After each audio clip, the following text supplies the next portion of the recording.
Everybody. It looks like today we're going to have a conversation about the reserve list.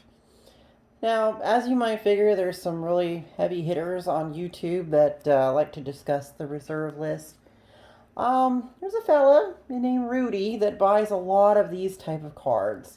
So I figured, I would have, my own personal little flex video like he does and say that I bought some reserve list cards. So basically, what you got here is, honestly, at this point, what else is there to say? I mean, the cards are just getting ridiculously priced.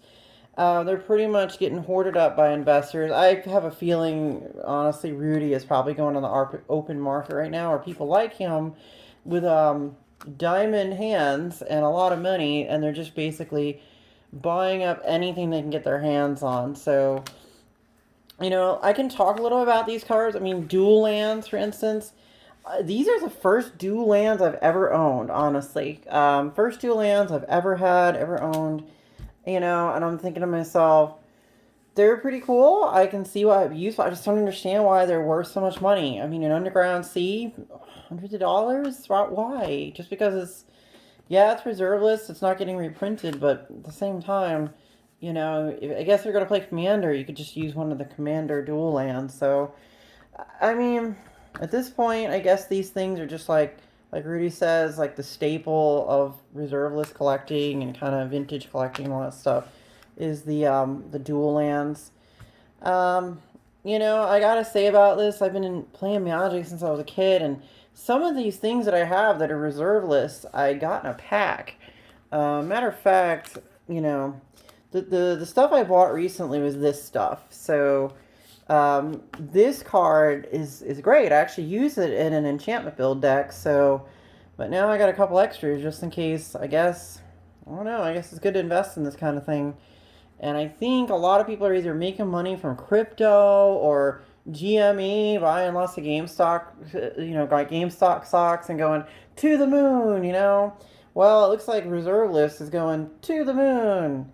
Little rocket ships and all that kind of thing. So, yeah, I'm one of those 3.6969% giggity females that buy this stuff. And, well, there it is. There's the Reserve List. Now, I guarantee whoever's getting these cards, a lot of these are probably not going back in the market. A lot of people have watched probably people like Rudy's videos. Honestly, he's probably the most noticed person considering how many videos he makes. But considering at this point, I think a lot of people are trying to follow in his footsteps and pick these up. This card, when I was a kid, I got multiple packs of Weatherlight, and I pulled like 4 of these in a pack. Okay, well, not in one pack, but I got them out of packs, and back then, reserve list, nobody cared. It wasn't a big deal, and I mean, maybe if you're collecting like Legends or Alpha or Beta or something, maybe, but in any event, yeah. So this card, for the longest time in Commander, I said, this is a great card. You get 4 mana. Yeah, you sack 2 lands, but there's lots of ways to get your lands back. And I mean, if you want to do like an artifact build, this is great. 4 colorless mana to your mana pool. That's amazing. And the card was cheap forever, so I kept buying them. I kept buying these for like 7, 8, 9, $10 because it's such a good card. I was gonna put it in a bunch of decks, but now I own like 10 copies of this, and the card is like $80. And I'm like, what happened? Why? It's just, I guess because it's on the reserve list and everybody found a use for it finally. It's a great card. I always said that, and no one ever was playing it, so that is a thing. Obviously, Legends. You can probably figure this out. There's plenty of videos of people talking about stuff in Legends getting bought out these days. This guy, he was like a $5 card forever. This, I think it was $7 like 4 months ago. What is it now? Like 50, 60, 70? Just blows my mind. This one, I think it's like 70, $80 now. Just don't know why. I guess it's a good card, but it's just because of the reserve list. Now, the quick question is, what am I getting at here? Am I saying that the reserve list is a bad thing? Am I saying it's a good thing? It's a thing, and for some people, it's not good. I mean, players If you want this card, it's $200 or more. I mean, I think it's up past that now, but the point I'm trying to make is that if you want this card in a deck, you're not going to get it unless you're rather wealthy or an older adult or something that has a job or a bank account or these things that, you're not going to be a teenager and get this. You're going to be able to play the new Magic, which is, to a certain extent, you can kind of, when you think about it, I guess we all played Magic, I guess, for years and years and years. So now that we're adults, maybe we can afford these things. And, this is, in a strange sort of way, kind of like what's called a fiat currency. So, I could take this Magic card and turn it into cash, or sell it or do whatever, and then turn that money into other money. So in a way, these reserveless cards are sort of a kind of economy, like buying stock. Like if I own, let's say, 3 of these, I own 3 shares of a, Sarah's Sanctum. I own 3 shares of it. Now, because I own those 3 shares, they have a certain amount of value attached to it that I can exchange, and then based on the bid and ask on the stock market and all that stuff, as far as, the same idea follows suit here. Like, how much am I willing to sell this for? Am I willing to sell it for 400, 800, 600? Some people are just collectors. They just hold them and just wait for the value to continue to rise and rise and rise. And that's people like Rudy, just sticks it in a hole somewhere and it never comes back to market. So, you have things like that going on.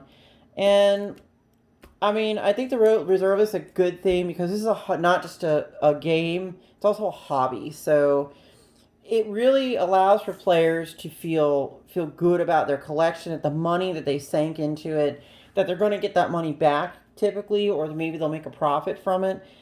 Because, if you buy a card game and it goes down to 0 and it's not worth anything, if it's printed into oblivion or whatever it is, and it's not really any valuable anymore, the game loses that luster to people that want to stick with it. You know what I'm saying? Because if you're sticking with the game, you're going to acquire a lot of these things, and for all intents and purposes, these things are just printed cardboard. That's it. Just printed cardboard. I mean, but Magic cards now, a whole bunch of them they're more valuable than their weight in gold. If I was to take and trade this in, I would get more money for this than the amount of gold that it weighs, which is incredible, but that's how valuable they are. And the reserve list, I can see the value in maintaining, collector sort of loyalty. This is definitely a thing Wizards probably thought of, or maybe I know the story behind the reserve list is that a lot of people protested when Wizards started making reprint sets like Chronicles, and then a lot of the older cards came out in 4th edition and all that stuff. So after that happened, the stores primarily were selling the ones that were worth $200 and $300 and $400. Their values tanked because of Chronicles, and so they created the reserve list. So a lot of those old cards wouldn't be reprinted again. And, I could see the value. It really is a thing that, we should be doing. But it really sucks to be a player and not have a lot of money, because that's the only thing I feel bad about this. And I agree with the Tolarian professor. I don't think we should do away with the reserve list. I'm not with him on that. I really think it should stick. But, I do believe Wizards is making functionally similar cards, to that.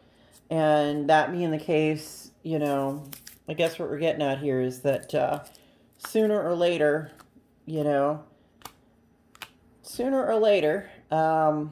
going to be a card that's just as good or similar. I mean, some of these, you look at the text on it, it's got a wall of text that even I've been playing a long time, and it's still confusing, And, here's a card I pulled in a pack. I got it graded, because that seems to be all the rage these days, is get it graded. I got this when I was a teenager. I think I was pretty young. I was probably, 12, 13 maybe. I pulled it out of a pack of Stronghold. And, I mean, I've played it. I have 2 of her. So I was like, well, I'm not going to play the other one because I won Sliver Deck. So I might as well just go ahead and just get it graded. And nowadays, if you have one of these, probably not such a bad idea to get it graded. Quad 9s. Oh my god, quad 9s. Maybe that'll be the thumbnail. Okay, anyway. So yeah, Sliver Queen. Then there was this guy. It's a banned card. This card is so reserve list. It's basically Wizard said, we heard you like the reserve list, so we made a reserve list inside your reserve list of this thing, and it's banned because it says jihad on it. I guess that's, I guess somebody might get offended by it or something. And frankly, there's a lot crazier cards in Magic, I think, that offend somebody than this, but what do I know, right?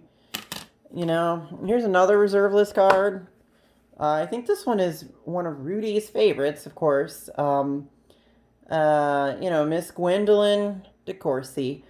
I thought it was a pretty cool card just by the fact of how risque that is. I mean, what is she doing to this dude? And she's literally seducing him with a knife. And yeah, what is she going? Is she, probably not appropriate what I want to say on YouTube, but this was not like banned by Wizards, but just saying. But it's a really good card, in terms of like what it does pretty cool things. Target player discards one card from his or her hand at random. This power may only be used during your turn. So you can tap it and discard it, and then if you untap her, and then you can eventually find a way to get someone's hand to get totally discarded. So kind of cool. I'm probably gonna get some more reserve list cards graded because I guess at this point, why not? But that's the conversation I wanted to have about the reserve list. Is that it's definitely a thing, and I don't think it's gonna go away. It's just gonna get crazier and crazier. That the older we all get, the more the more Magic players get into the game, and there's wealthier people that get involved with this. Well, guess what? The reserve list is going to be a thing to stick around. Now, a lot of these cards I'm putting out, these are from my own collection, or I just kind of got them over the years for cheap. I just picked them up for, way cheaper than they are now, and I've just been holding on to them, and, as you can see, this is the reserve list. I might put him in the Ivy Vault, I guess, and just kind of put him into the, the historical records of Magic cards. And, this is a lot of Magic cards. And, and if you have reserve list cards, I would suggest holding on to them. Don't sell yet. Hold on to it. Because somebody sooner or later is going to want to buy it from you. Probably Rudy. He wants every single reserve card that exists on the planet. But you know what? He can't have these. I'm going to say right now, these are my reserve list cards. Because, well, I've been collecting them. So, hopefully you like reserve list cards. I like reserve list cards. There's lots of good, good abilities on these. And sometimes I pull them out of my collection and just go ahead and put them in a deck because I'm a player and I like to play them, and just been collecting them over the last 20 years. So eventually you end up with a lot of reserve list cards. I'm not sure, how if people have been keeping theirs, but it's probably not such a bad idea to do that. Just saying. Anyway, I hope you enjoy this sort of crazy reserve list flex my card collection video. Wasn't really where I was trying to go with it. I just want to have that kind of conversation about where things are going with this. And you can see the prices just jump up and jump up of people just jumping on the buy it all out bandwagon, They just keep buying and buying more reserve list cards, and they just disappear out of market. And you wonder who's buying them all? I don't know. I'd say Rudy's been buying a lot of them. Who do you think bought all the booster boxes? I don't know. I think that was him. But regardless, there is a lot of people have collections like this that they didn't pay the kind of prices people are paying now for them. So, the best thing I can say is if you want a really good reserve list card, maybe you want to trade for it. Good example, I pulled a foil Great Henge from a collector box. That's a great card, but you see what it's going for?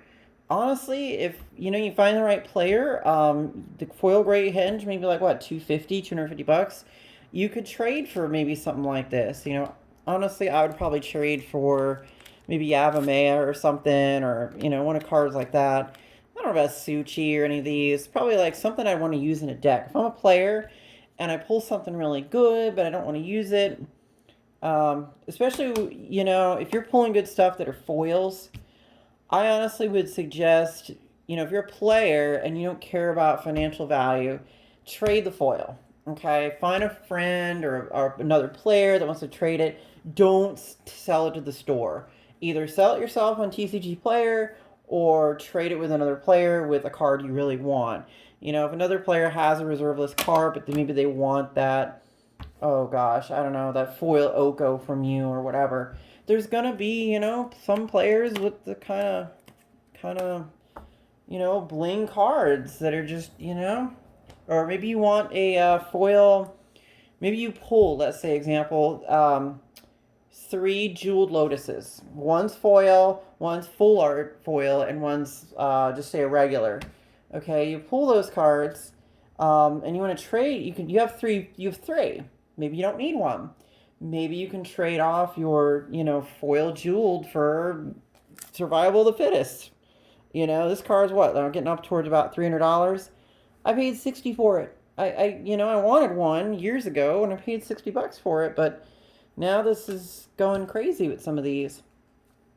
But the point is, Rudy isn't the only person with reserve list cards. There are people that have them, and I would just say, it's not the end of the world that they're going up in price. I think investors are getting into this game, just like people who collect, what is it, baseball cards, and that was a thing for years.